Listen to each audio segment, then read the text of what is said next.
আগুন লাগছে, আমার বাবা নাই, আমি কিছু জানলে আমি উপযুক্ত বিচার চাই। সারাদিনের কঠিন পরিশ্রম শেষে প্রতিদিনের মতো দোকানেই ঘুমিয়েছিলেন ওয়ার্কশপ কর্মী চঞ্চল চন্দ্র ভৌমিক। আর ঘুমের মধ্যেই দুর্বৃত্তদের দেওয়া আগুনে পুড়ে প্রাণ হারিয়েছেন 23 বছরের টকবগে যুবক। শুক্রবার গভীর রাতে নরসিংদী শহরের সাহেব প্রতাপ এলাকায় ঘটেছে এমন নির্মম ঘটনা। চঞ্চল কুমিল্লার বরুড়া উপজেলার লক্ষ্মীপুর গ্রামের খোকনচন্দ্র ভৌমিকের ছেলে। ওয়ার্কশপটি ছিল শহরের সাহেব প্রতাপ উত্তরপাড়া বায়তুল আকসা জামে মসজিদ মার্কেটে। তার আয়েই চলত প্রতিবন্ধী ভাইসহ পিতৃহীন পরিবার। আগুন লাগছে, আমার বাবা নাই, আমি কিছু জানলে আমি উপযুক্ত বিচার চাই। যে বাজার আমার বাবাকে এভাবে মারিছে, আমি তাদের উপযুক্ত বিচার চাই। আমার বাবা না স্যার, আমি তো এখানে ছিলাম না, আমি জানি না এখন কে বা কারাই কাজ করছে স্যার, আমি জানি না। পরিবার চলার মতো কোনো অ্যাবিলিটি নাই, ইনকাম করার মতো কেউ নাই। মেয়েদের একটা ভাই আছে, ভাইটা পানির সোজা সাদা, আর একটা প্রতিবন্ধী ভাই, এছাড়া আর কেউ না। চঞ্চল প্রায় 7 বছর ধরে রুবেল মিয়ার গাড়ি মেরামতের দোকানে ইঞ্জিন মেকানিকের কাজ করছিলেন। তার লাশ মিলে চৌকির তলায়। হয়তো এভাবেই প্রাণ বাঁচানোর শেষ চেষ্টা করেছিলেন তিনি। এমন মর্মান্তিক ঘটনায় দৃষ্টান্ত বিচার চেয়েছেন সহকর্মী, ব্যবসায়ী ও এলাকাবাসী। ওর বাবা মনে করে মারা গেছে 2 মাস আগে, আর ওই কাকা মারা গেছে 1 মাস আগে। ওই বড় একটা ভাই 3 মানে প্রতিবন্ধী, আর ওই টাকায় যে মনে করে ঘরের সংসার পাতে সব চলতো।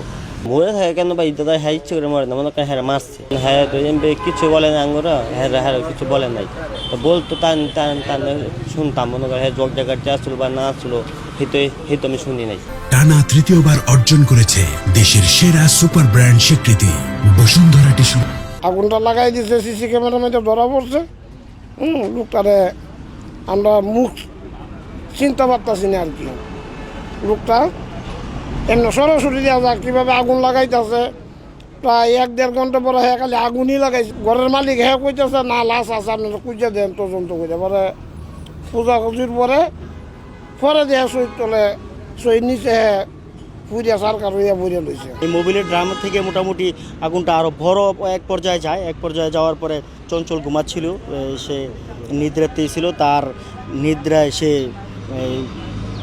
মারা যায়, সে জ্বলছে, পুড়ে যায়। এ ঘটনায় সামনে এসেছে একটি সিসিটিভি ফুটেজ। আপাতত এটাকে সূত্র ধরে অপরাধীদের শনাক্ত করতে কাজ করছে পুলিশের একাধিক টিম।